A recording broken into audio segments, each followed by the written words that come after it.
Good morning, everybody. Craig DeLeo here, and I want to talk about first the ongoings in Minnesota and the shooting of politicians in Minnesota. I do not agree with this at all. I mean, it is a despicable act. We are a country of peaceful discourse. As much as we have had problems with having civil discourse in our country, throughout our modern history, I do not believe in violence against our politicians at all. There is processes for peaceful discourse, and what happened. There's a lot of things that happened in Minnesota. I went to high school in South Dakota, like right against the Minnesota border, so I know some of the things that happened in Minnesota that may have led up to this. But again, violence against politicians is never the right answer. And all it's going to do is make them double down on whatever issues they may be having. So again, this is not the right answer. Political movement is Peaceful political movement is the right answer. This is one of the reasons why I'm pushing so hard to try to run, is the fact of and getting so involved in politics, the fact of we need to do this peacefully and we need to do this right. So, and in this case, it was more left-leaning politician. So again, this is wrong. This is despicable. Okay, now, and that's all I'm going to say on this. If someone wants me to go further into it, fine, we'll go into it further. But again, just know that we need to do things peacefully and we need to do things correctly, because I do believe in the Constitution. I do believe in us trying to maintain the Constitution. Okay, now I'm going to talk about MAGA.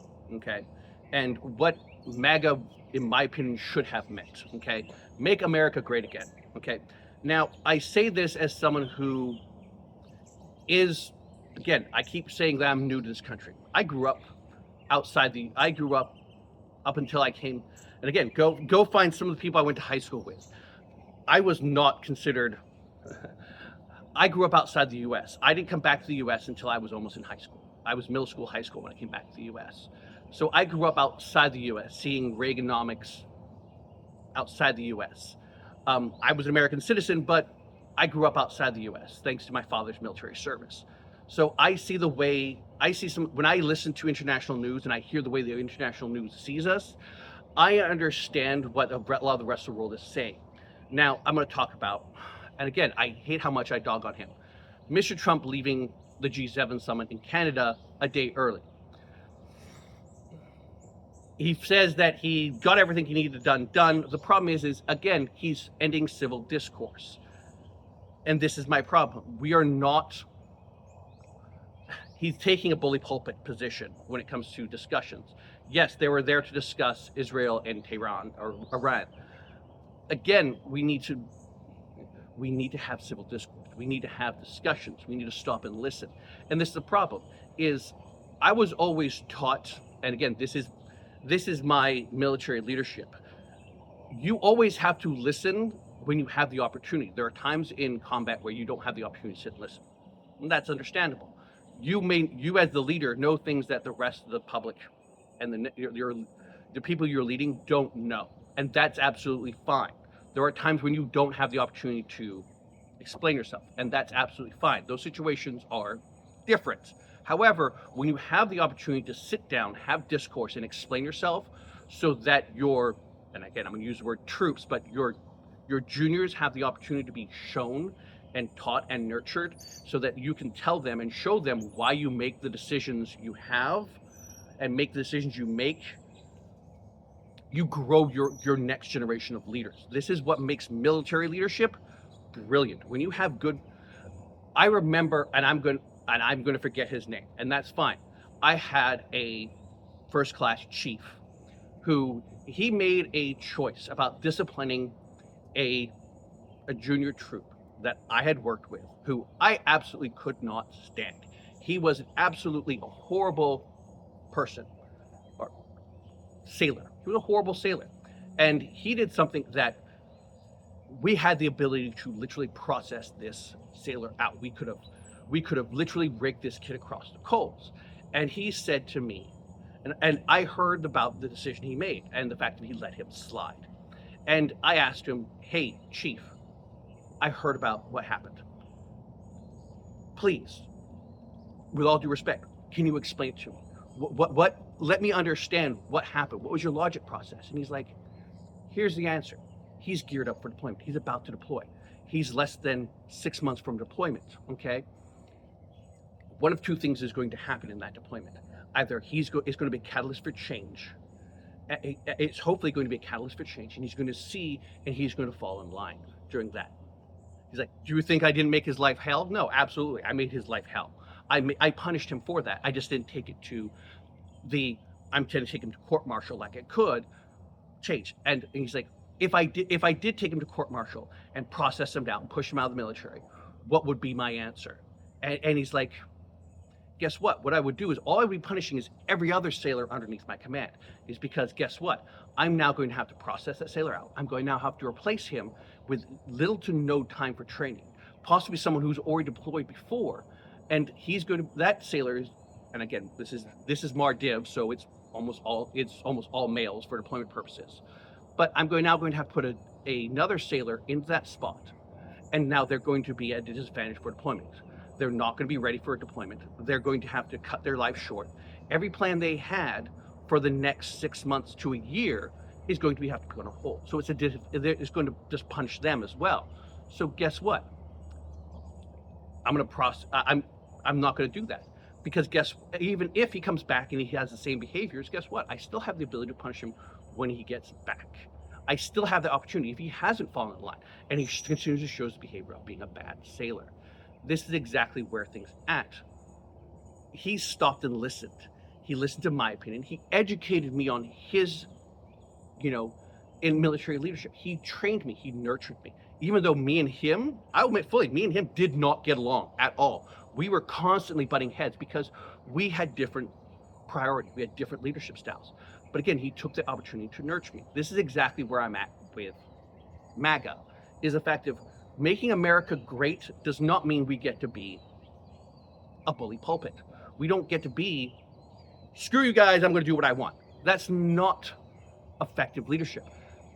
You've got to realize that over the last many times internationally, America has not had the best reputation globally. I mean, if you look historically, many times we are like cartoonish villainy bad guy. And that's common for the world superpower. Britain has the same problem sometimes. But we have these problems. And I'm going to applaud Mr. Obama. Mr. Obama was very popular globally because he was a leader of discussion. Now, do I think we should be in the Paris Climate Accord? Absolutely not. I don't see that's a path for effective change. However, it doesn't mean we don't enter into this discussion and we voice these things saying, I don't think it's a bad idea, but until you pull in China and India and some of these other countries, I'm not going to waste our money on it. The same thing with there's the same thing similar to the Paris Climate Change Accord. There's also one for the ocean. Until we get countries like the number ones and the number twos on the list, getting the ocean pollution off the table, until we can bring these countries into play, there's no point in us signing up for it, because guess what?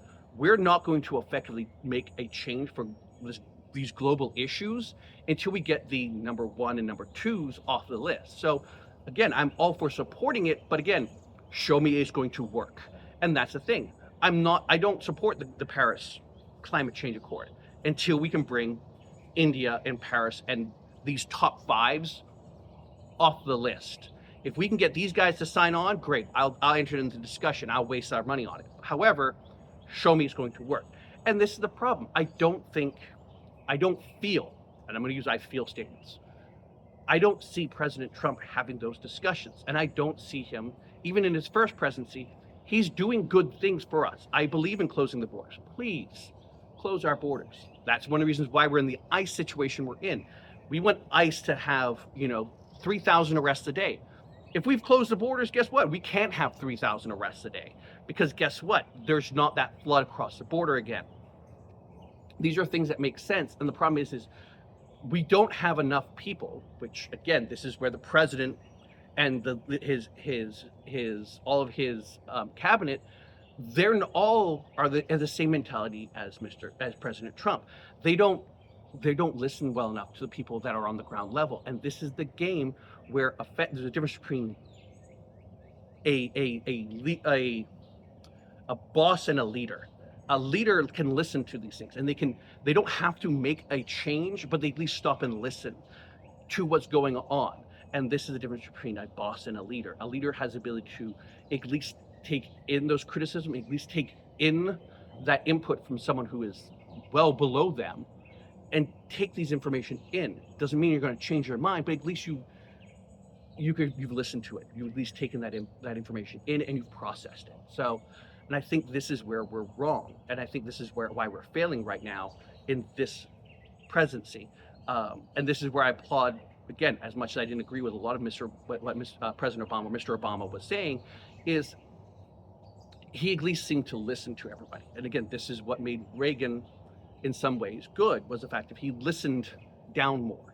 So I don't agree with all the things he did and all those people did, but he listened all the way down.